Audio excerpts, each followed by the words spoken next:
ittisa biyyaa waltajjii kanarratti argamtan kabajamtoota jaarolee biyyaatii fi abbootii gadaa hunda dura baga guyyaa seena qabeessaa fi guyyaa leenjii milishaa aanaa Doobaa irratti nagaan argamtan aanaa dhufu jechuun barbaada. Akkuma beekamu mootummaan naannoo Oromiyaa keenya hojii misoomaa fi hojii nageenyaa waggootan shanaan darban kana bifa addaa ta'ee fi qindaa'aa ta'een hojii bal'aa hojjetaa turee jira. Hojii misoomaa galmaan gahuudhaaf keessatti bu'uurri fi utubaan guddaan isaa nageenya. Nageenya mirkaneessuu keessatti waggootan lamaan darban hojii bal'aa hojjetaa turee jira. Gama tokkoon diinni biyya keessa gaafa inni gurmaa'ee biyya diiguudhaaf deemu, gama biraatiin ammoo biyyoota alaa fi biyya keessa ta'anii mootummaa nurra diiguudhaaf yeroo deemaa turan kana keessatti humna guddaa biyyaa ta'ee kan nu tajaajilaa ture humna milishaa keenya. Milishaan gaachana biyyaati. Milishaan utubaa biyyaa keessatti gahee inni taphataa ture gahee guddaadha.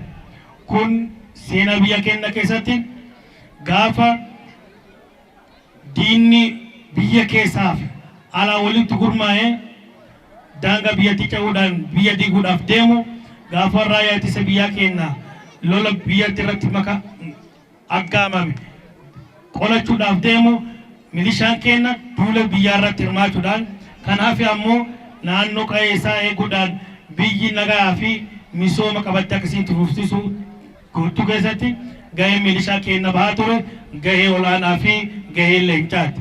Kun seenaa yeroo kamii keessatti illee inni yaadatamaa jechuudha.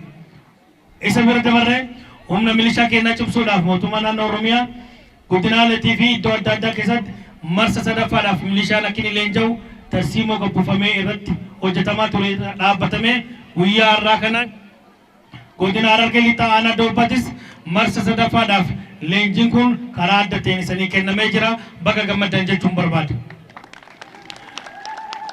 Ergamni guddaa milishaa keenyaa tokko nageenya ollaa isaa eeguudha. Nageenya ganda isaa eeguu, nageenya araddaa isaa eeguudha. Nageenya yoo jiraate misoomi jiraata. Nageenya yoo jiraate qotee bulaa keenyaaf horsiisee bulaa keenya bahee galuu kan danda'u yoo nageenya jiraate. Itti dhiyeenyaan qotee bulaa keenyaa fi horsiisee bulaa keenya kan tajaajilaa jiru milishaa keenya.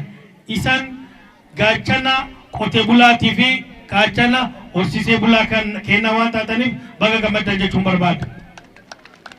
Kanaaf leenjii kanarraa muuxannoo fi beekumsa argattan dabalatanii humna ummata keenya keessa jiru keessaa humna guddaa waan taataniif isa kana akka muuxannoo guddaatti fudhattanii ummata keessan waliin qotee bulaa horsiisee bulaa keessan waliin naannoo keessan sirriitti isin eeguutti isinirraa eegama.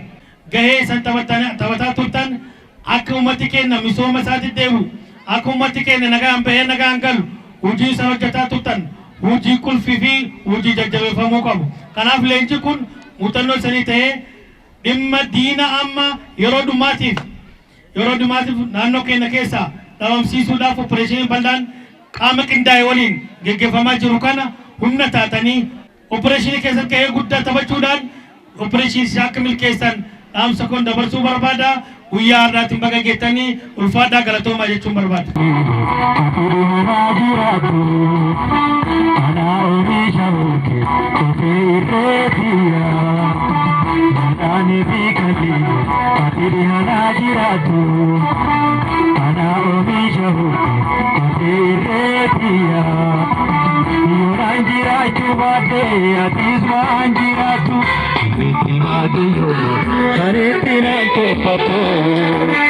Namuma sahabat